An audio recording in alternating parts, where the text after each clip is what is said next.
you have just witnessed, I filed my certificate of candidacy for president just now.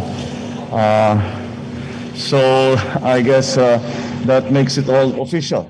May we know if you have a running mate and if you're fielding a full slate? And also, sir, you're the third aspirant with the family name of Marcos to file for the presidential elections. Yeah. What do you plan to do about the other two candidates, sir? Okay. Well, right now, from the part I filed under Partido Federal ng Pilipinas, and as of now, we have not, no one has filed for vice president under PFP. And I'll be very candid with you. The reason why that is that the original plan was for us to adopt PRRD for our vice presidential candidate. Pero sa mga nangyari noong nakaraang Sabado, nagbago lahat ng plano. Kaya't ngayon, nagkukonsulta kami, yung partido, at syempre lahat ng ating mga ibang kasamahan na kung anong dapat gawin and what do we do now. And so that is where it is. Yung sa Senado naman, we will be providing you with a list of our senatorial candidates in the very near future, within days from now. Kung mapupuno ang yung 12 na punong slate, I cannot say for sure yes, but at the very least, siguro we will field 7, 8, maybe 9 candidates at the very least. Baka mabuo pa nga yung 12. Sorry? Well, yes, I suppose we will have to see. The COMELEC will have to determine if they are nuisance candidates or if they are true candidates for the upcoming election. The decision or the determination as to what the status is of the other candidates who filed under the name of Marcos will be dependent on, will really be up to COMELEC. So we will leave it to them to decide on how to handle that situation. Sir, clarify ko lang, you won't file, kayo mismo, you won't file for their disqualification? Sorry? Have I filed?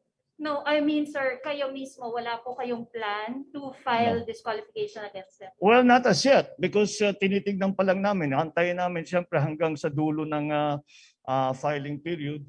And then we will see what we will have to do. Kasi titignan muna namin kung sino yung nakapag-file. Kung sino, well, we'll just have to see the status of all of the names of the people that have come to file.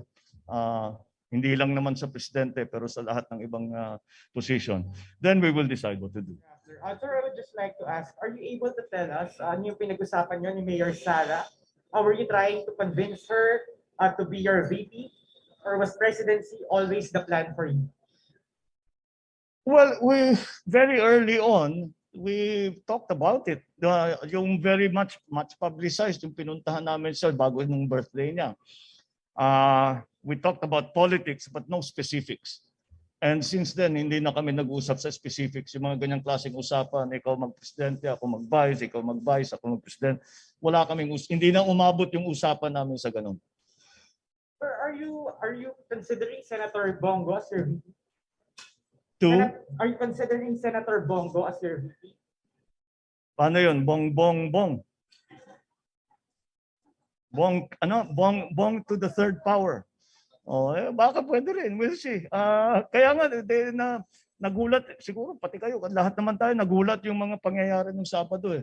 So we still have to determine what the effects of all of that will be, not only on me, but also the rest of the candidates in our party specifically. Yeah. So ano pong mangyayari doon sa motion for reconsideration ninyo for the VP protest? Is that considered withdrawn with your filing of COC? I believe the Miriam doctrine is when you take your oath that you abandon. Rather, it becomes smooth. The protest becomes smooth after the election when you have won your position and you take your oath. And last question, and this is from our reporter covering you, are you willing to accept more media interviews where you can be asked about your father's martial law? I have never refused any interview on any basis whatsoever. I don't know where that's coming from. When have I refused to answer questions about anything? So if we ask Hosanna for an interview with you, you would accept? Well, my comment to other people always is, if you have something new to ask me, mahirap naman if we will be having the same conversation I've been having for 35 years. But of course, I do not know where that comes from. I have never turned down an interview. I have never specified the subjects that we have to talk about. Well, sir, we'd just like to ask you about, for instance, your conviction of your mother for 7 counts of graft. I You don't. and your siblings were named beneficiaries of Oh, not- foundations. I misunderstood. Not here and now.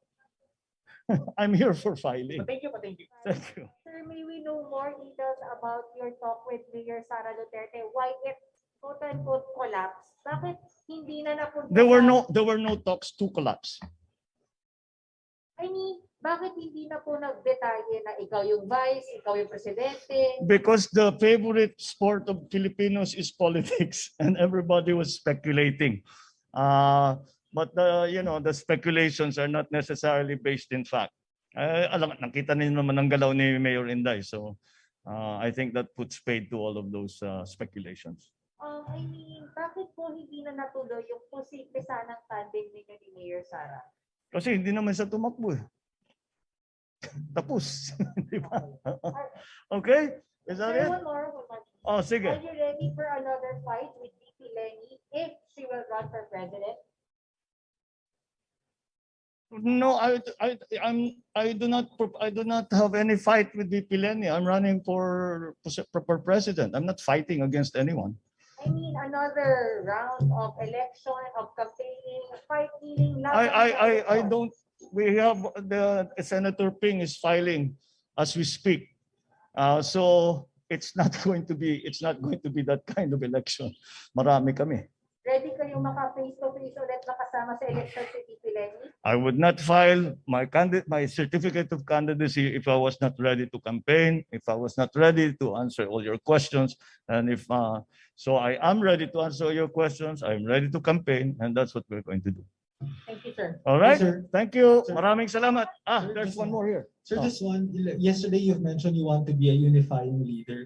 And Yes. today you've mentioned you don't want to talk about the same question or the same topic for how many years already. And now how would you like to become a unifying leader when there are still these questions coming around? In my view, those questions have all been answered. So we unify now in the face of the COVID crisis, in the face of the economic crisis. That is what I am talking about when I say a unifying leadership.